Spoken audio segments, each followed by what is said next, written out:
Okay, सो ये है video number 2 और हम देख रहे हैं मेरे नोट्स का पेज नंबर 2। और पिछले वीडियो में हमने जहाँ पर इसे ख़त्म किया था वो ये पॉइंट था कि क्या अगर हमारे पास एक ऐसा नंबर आ जाए जिसमें डेसिमल पॉइंट भी है, जैसे कि आप यहाँ पर देख सकते हैं 11.56 10 के बेस में लिखा हुआ है और इस नंबर को हम कन्वर्ट करना चाहते हैं बेस 7 में। सो उसके लिए क्या प्रोसेस होगा, क्योंकि गिनती तो हमने देखी थी, हम लिख सकते हैं डेसिमल सिस्टम में 0 से 9 तक और उसके बाद उनके कॉम्बिनेशंस, और 7 के बेस में 0 से 6 तक और उसके बाद उनके कॉम्बिनेशंस, लेकिन वहाँ पर डेसिमल पॉइंट्स को एड्रेस नहीं किया गया था। सो उसके लिए क्या तरीका है? तो उसको हम, जो नंबर हमको दिया हुआ है 11.56, उसको हमने दो पार्ट्स में डिवाइड कर दिया है, एक इंटीजर और दूसरा फ्रैक्शन। सो इसमें इंटीजर है मेरे पास 11 और फ्रैक्शन है मेरे पास 0.56।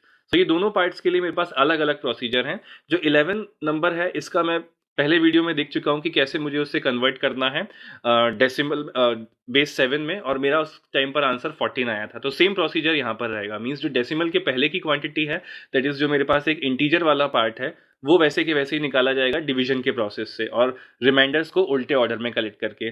अब बात आती है इस फ्रैक्शनल नंबर की 0.56 की, इसको कैसे सॉल्व करना है। सो 0.56 को मुझे जिस बेस में कन्वर्ट करना था, ये भी 10 के बेस में है, मुझे इसको 7 के बेस में कन्वर्ट करना था, तो मैं इसको 7 से मल्टीप्लाई करूंगा और जो भी रिजल्ट आएगा मेरे पास, उस रिजल्ट में से जो भी इंटीजर पार्ट निकल के आता है, उस इंटीजर पार्ट को मैं यहाँ पे लिख लूंगा। ये मैंने एक बार किया। इसके बाद जो मेरे पास इंटीजर पार्ट आया उसको लिखने के बाद ये जो 0.92 बचता है उसको मैं नेक्स्ट स्टेप पे लिखूंगा और उसे फिर मैं 7 से मल्टीप्लाई करूंगा और फिर मैं उस पर सेम प्रोसीजर लगाऊंगा। यानी कि फिर मैं 6.44 मेरे पास आंसर आया, तो उसमें से मैंने 6 को कलेक्ट कर लिया। 6 को कलेक्ट करने के बाद 0.44 यहाँ पर लिखा और उसको फिर 7 से मल्टीप्लाई किया, और उसके बाद मेरे पास 3.08 आया, उसमें से 3 को कलेक्ट किया और 0.08 को यहाँ पर लिखा। And so on and so forth में करता गया जब तक मेरे पास desired number of decimal places तक रिजल्ट ना आ जाए, क्योंकि ऐसा जरूरी नहीं है कि आपका जो डेसिमल है वो किसी पॉइंट पे आके टर्मिनेट हो जाए।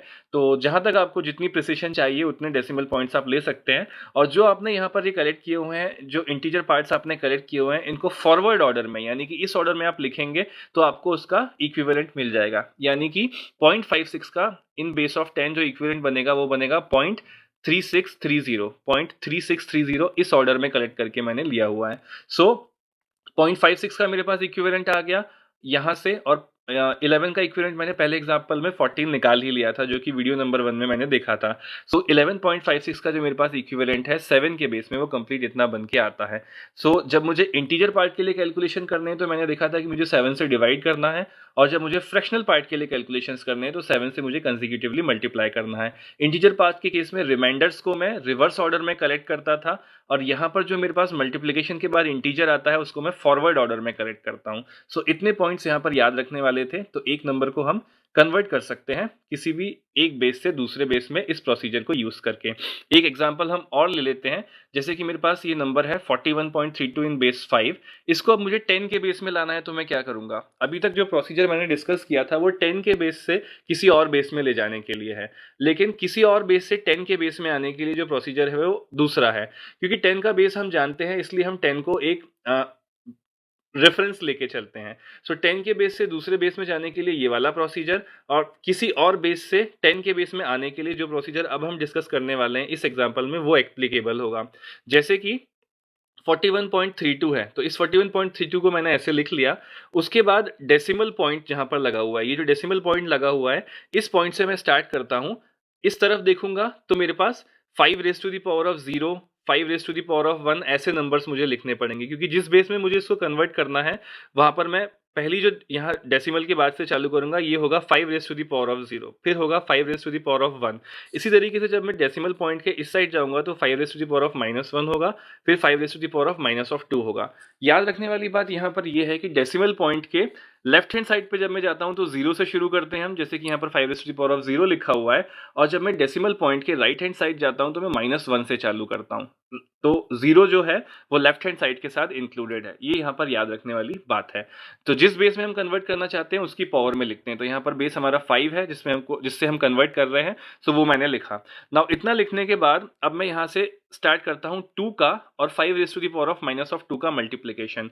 तो 2 डिवाइडेड बाय 5 स्क्वायर यानी कि 25, तो मेरे पास ये नंबर बन के आ गया 2 डिवाइडेड बाय 5 स्क्वायर। फिर इसमें मैं ऐड करूंगा 3 और 5 raise to the power of -1 का मल्टीप्लिकेशन। सो वो मेरे पास आ गया 3 डिवाइडेड बाय 5। फिर इसी तरीके से मैंने इसमें 1 और 5 raise to the power of 0, 5 raise to the power of 0 again 1 हो जाएगा, तो 1 इंटू 1 मेरे पास 1 आया। सो उसके साथ भी मैंने इसमें एडिशन साइन लगा दिया। इसी तरीके से 4 into 5 raise to the power of 1 is 20, so ये मेरे पास 20 आ गया, और जो भी रिजल्ट्स आए इन सबको मैंने ऐड कर दिया।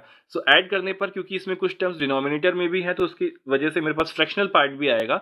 सो मेरे पास आंसर निकल के आता है 21.68 टू द बेस ऑफ 10।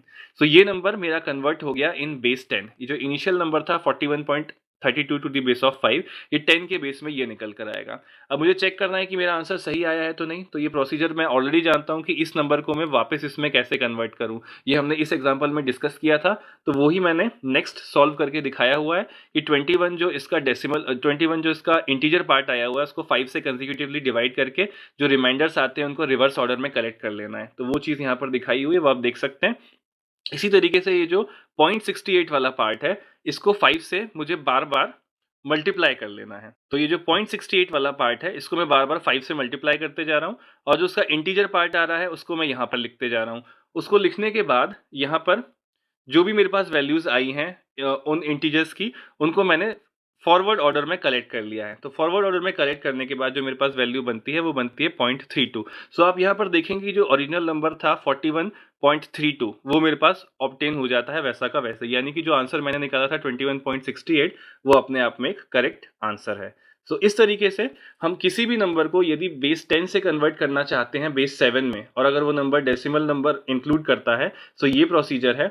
और अदरवाइज अगर हम किसी भी बेस से 10 के बेस में आना चाहते हैं तो उसका प्रोसीजर ये वाला प्रोसीजर है। सो ये दोनों प्रोसीजर्स हमको पता होने चाहिए, और 7 का ही बेस नहीं, आप किसी भी बेस को यूज कर सकते हैं। जैसे हमने यहाँ पर 7 के लिए कैलकुलेशन किया, यहाँ पर 5 के बेस के लिए कैलकुलेशन किया, आप किसी भी बेस से किसी भी बेस में कन्वर्ट कर सकते हैं। बस आपको ये पता होना चाहिए कि उस नंबर सिस्टम में वैलिड डिजिट्स कितनी हैं। So this is all about page number 2, और नेक्स्ट वीडियो में हम इसके आगे प्रोसीड करेंगे।